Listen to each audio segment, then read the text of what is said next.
Hello everyone. Today we're going to discuss multi-level sorting.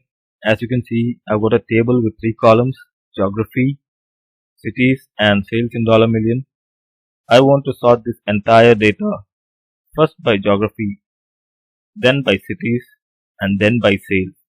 Geographies and cities I'll be sorting alphabetically, sales in dollar million from largest to smallest. So how am I going to accomplish that? First, I'm going to select the entire data, go to data tab, then click on sort option here. I'll get a pop-up. First, I'll select geography to sort from order A to Z.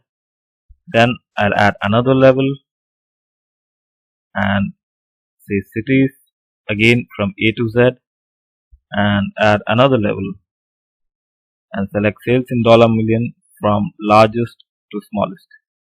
And when I click OK, this entire table is sorted. First by geography, as you can see here, then by cities, again alphabetically, and each city the sales numbers are sorted from largest to smallest. So that's how multi-level sorting is done in Excel.